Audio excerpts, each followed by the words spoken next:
제목을 따라서 하겠습니다. 아들을 낳으리니 이름을 예수라 하라. 오늘은 우리 주님 예수 그리스도의 태어나심을 기다리는 대강절의 마지막 주일입니다. 우리는 곧 예수 그리스도의 탄생을 맞이하는 성탄절을 눈앞에 두고 있습니다. 윌리엄 밀스턴이라고 하는 심리학자는 3,000명을 상대로 설문을 조사했습니다. 사람들이 사는 목적이 무엇인가? 사람들이 사는 목적의 94%는 기다리는 데 있다고 그렇게 발표했습니다. 사람들은 목적하는 바를 두고 기다린다는 것입니다. 사람들은 그 무엇인가를 바라보면서 기다린다고 합니다. 좋은 소식 오기를 기다리고, 좋은 사람 만나기를 기다리고, 자기에게 기회가 오기를 기다리고, 좀 더 변화된 사람이 되기를 기다리고, 좀 더 잘 살기를 기다리고, 좋은 세월을 기다리고, 이렇게 그 무엇인가를 바라고 목적 두고 기다리는데 우리의 시간과 마음을 쓰고 있는 것, 그렇게 윌리엄 밀스턴이라는 심리학자가 발표했습니다. 그렇습니다. 어찌 보면 우리의 인생은 기다림 속에서, 세월과 기다림 속에서 세월, 시간, 마음을 보내고 있습니다. 성경에도 기다린다는 이야기로 가득합니다.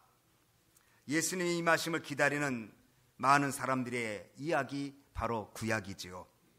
예수님이 오시기를 기다리면서 오신 예수님을 그리고 경배하고 그 예수님과 더불어 함께 사역하다가 예수님이 십자가 지시고 그러나 사흘 만에 부활하신 부활을 기다리고 그리고 40일 동안 부활하신 몸으로 제자들과 함께 하시다가 승천하시고 그리고 승천하시면서 약속하신 성령을 기다리라고 그럴 때 제자들은 성령을 기다려 성령 받고 이제 승천하신 주님이 승천하실 때 갈릴리 사람들아 어찌하여 하늘을 쳐다보느냐, 이렇게 올림받은 그대로 다시 오실 것이다, 다시 재림을 기다리는 이야기로 가득합니다.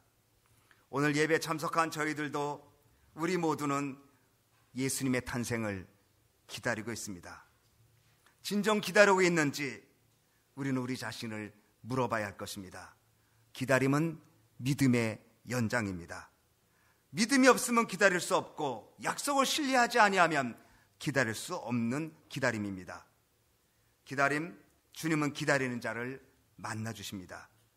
중요한 것은 기다리는데 얼마나 진실하고 간절하게 기다리는가, 그 기다림에 문제가 있습니다.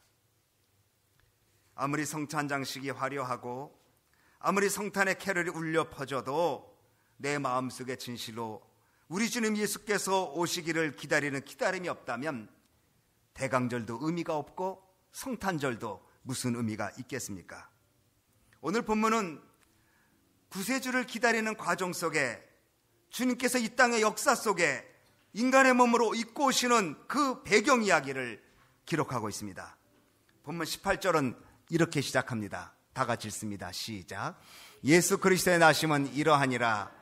그의 어머니 마리아가 요셉과 약혼하고 동거하기 전에 성령으로 잉태된 것이 나타났더니, 예수 그리스도의 나심은 이러하니라. 예수님의 탄생이 이러한 과정을 거쳐서 이 역사 속에 예수께서 실존하게 되었다는 것을 분명하게 언급합니다.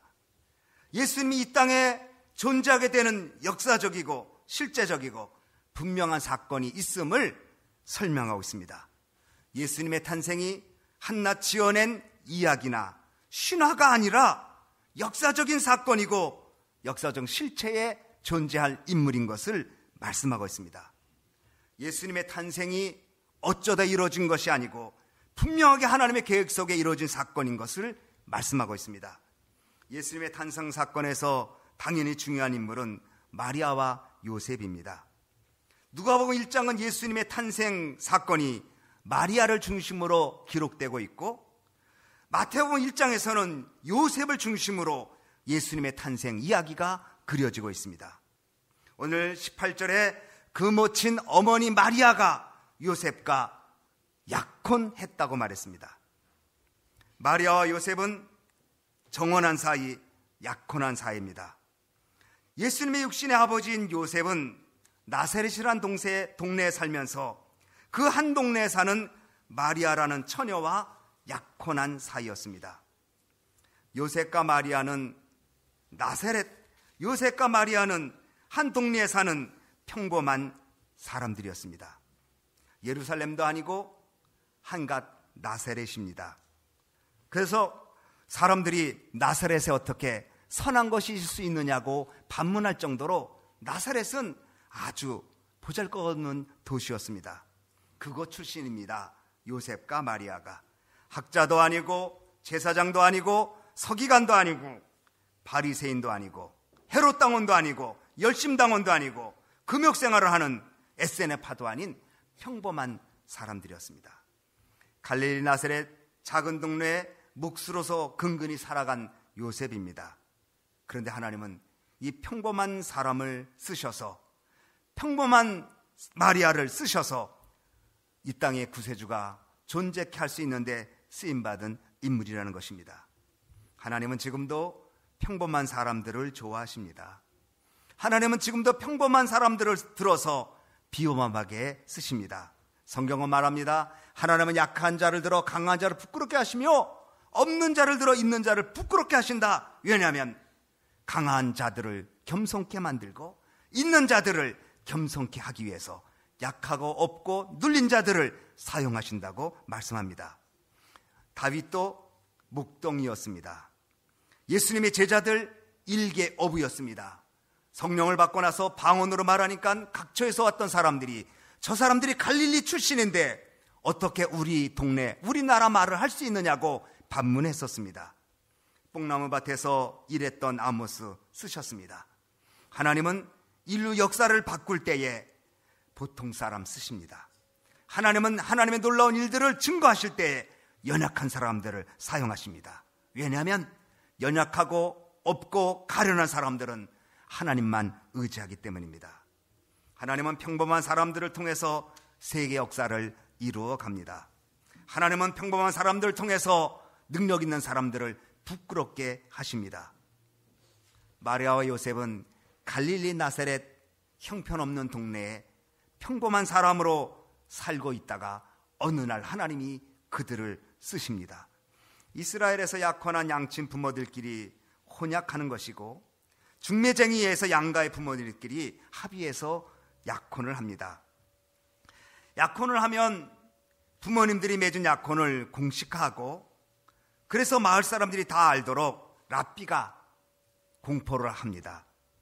이제 정원에 따라오는 것은 법적인 부부요, 법적인 구속력과 법의 보호가 있는 것을 말합니다.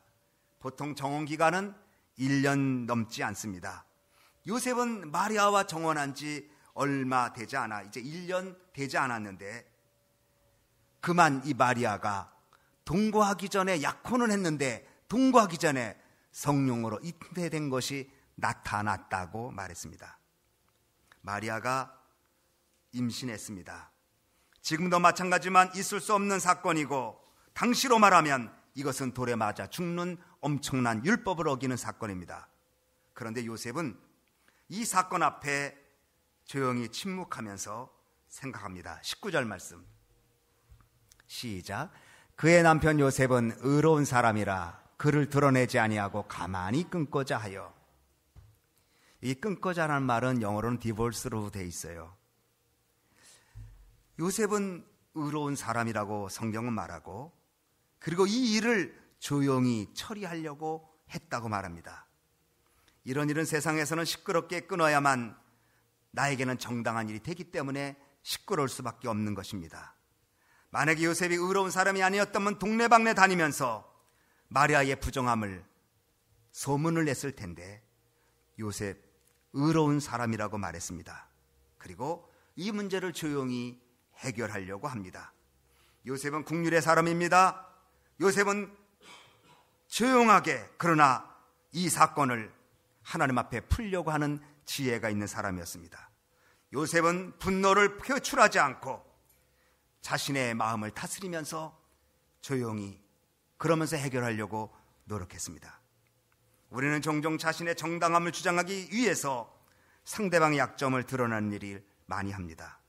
그러나 진정한 사랑은 허다한 허물을 덮는다고 말했습니다. 적어도 요셉은 마리아와 법적으로는 정혼한 사이이기에, 부부관계이기에 그의 허물을 덮으려고 하였습니다. 20절 말씀 시작. 이 일을 생각할 때에 주의 사자가 현몽하여 가로되 다윗의 자손 요셉아, 내 아내 마리아 데려오기를 무서워하지 말라. 그에게 잉태된 자는 성령으로 된 것이라. 요셉은 생각하는 사람이라고 말했습니다. 분명히 이 사건은 생각하기도 전에 감정이 앞설 수밖에 없는 사건입니다. 그런데 요셉은 생각하는 사람은 감정으로 대하지 않습니다. 자신의 감정으로 이 문제를 풀어간 것이 아니라 생각을 합니다. 그리고 자신의 생각을 하나님 앞에 굴복시킵니다. 조용히 해결하려고, 조용히 디볼스하려고 생각하는데 밤에 꿈에 천사가 나타납니다. 그러면서 이 일을 생각할 때 주의 사자가 꿈에 이르되, 현명하여 이르되 다윗의 자손 요셉아, 내 아내 마리아 데려오기를 무서워하지 마라. 그에게 잉태된 자는 성령으로 된 것이라. 여러분, 밑도 끝도 없이 꿈에 천사가 나타나서 내 약혼녀가 성령으로 잉태됐다는 말을 요셉이 믿었다는 것, 그래서 마틴 루터는 이게 기적이라고 말합니다. 종교개혁자 마틴 루터는 성탄에 있어서 가장 큰 기적은 동정녀 마리아가 잉태된 것뿐만 아니라 요셉이 그것을 믿어준 것이 기적이라고 말하고 있습니다. 그렇습니다. 분명히 엄연히 드러난 사건인데 이 사건을 생각하고 생각하다가 꿈에 천사가 나타나서 성령으로 잉태됐다라고 하는 말에 요셉이 그 꿈을 믿었다는 것, 이것이 기적이라는 것입니다. 아유, 개꿈이야. 이게 무슨 꿈이 이래? 만약에 주어진 꿈을 상관없는 것처럼 생각하고 마리아의 관계를 정리하려고 했다면 아마도 요셉은 어떤 결과가 나왔을까요? 그런데 요셉은 생각을 깊이 했는데 꿈을 꿉니다. 생각과 꿈은 별개의 문제입니다. 그런데 생각은 이성적인 문제고 꿈은 어떤 면에서 영적인 문제입니다. 근데 생각하고 나는데 영적인 일들로 다가가게 됩니다. 요셉은 천사의 말을 순종합니다. 그리고 마리아를 집으로 데려옵니다. 성령으로 잉태됐구나라고 하는 것을 믿고 마리아를 집으로 데리고 옵니다. 사도신경에 성령으로 잉태하사 동정녀 마리아에게 나시고, 오늘 우리가 외웠습니다. 성령으로 잉태하사 동정녀 마리아에게 나시고를 여러분 고백만 하는 게 아니라 정말 믿습니까? 오늘 이 시대에, 이 과학적인 시대에 가능하냐고 반문하면서 신앙과 과학은 다르지, 신앙으로만 내가 고백하지 한다면 이거 진정한 믿음일까요? 오늘 우리들도 마리아의 잉태함이 성령으로 말미암았다고 믿을 수 있는 믿음이 있어지기를 바랍니다. 동정녀 탄생을 믿는 것은 예수님은 요셉의 아들이 아니라 마리아의 몸을 빌려서 이 땅에 오신 하나님의 아들인 예수를 믿는 것입니다. 만약에 우리가 예수님이 동정녀 탄생을 했다라고 하는 것을 믿지 않으면 기독교의 가장 중요한 교리를 믿지 못하는 것입니다. 만약에 예수님이 요셉의 아들로 태어났다면, 사람의 아들로 태어났다면 죄인으로 태어난 것이기에 예수님은 십자가의 구원의 사건을 이룰 수도 없고 부활할 수도 없고 그 예수님은 승천할 수도 없습니다. 다시 오실 수도 없습니다. 그런데 예수님은 사람의 아들로 오셨지만 성령으로 잉태하여 사람의 몸을 입고 오셨다고 빌립보서 2장 5절에는 말씀하고 있습니다. 이것이 기독교의 복음의 핵심입니다.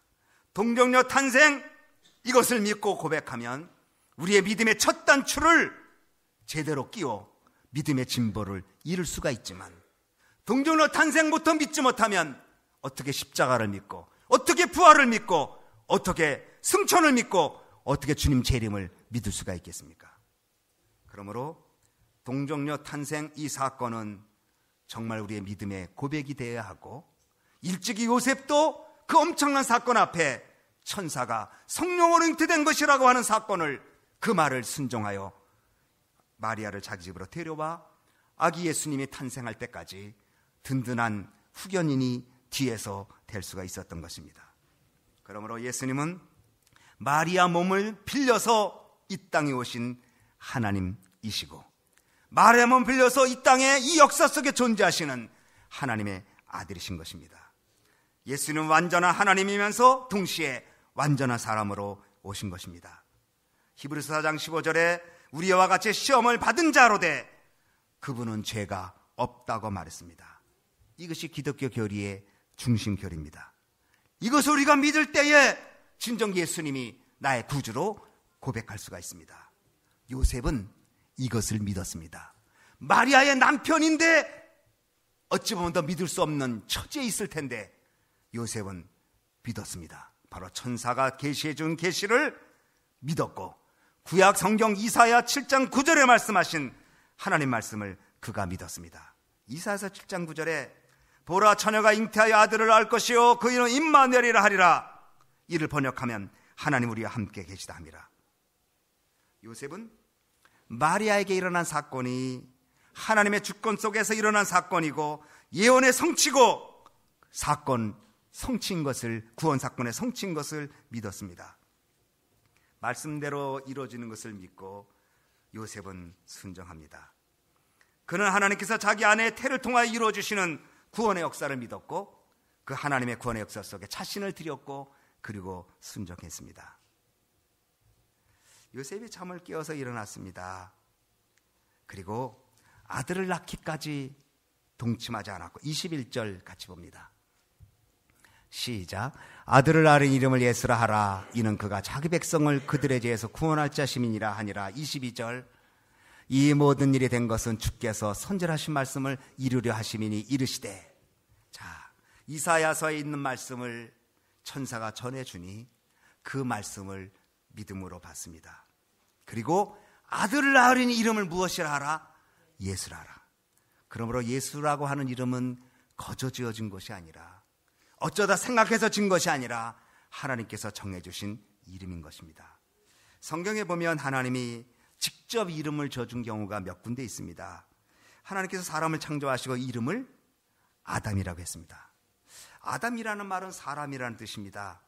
또 하나님이 아브라함이라고, 만군의 아버지라고, 만민의 아버지라고 이름을 줘줬습니다. 또 아브라함의 아내 사라에게도 사라라는 이름으로 바꿔주셨습니다. 만민의 어머니가 될 것이다. 그리고 아브라함과 그리고 사라 사이에서 낳게 될 약속의 아들을 이삭이라고 저주라고 했습니다. 이삭은 웃음, 기쁨이라는 뜻입니다. 또 하나님은 야곱의 이름을 이스라엘로 바꿔주십니다. 하나님께서 이름을 줘주실 때는 그를 통해서 이루고자 하시는 뜻을 알리는 것이었습니다. 하나님께서 이름을 줘주셨는데 예수라고 줘주신 것은 예수님의 사역을 보여주는 것입니다.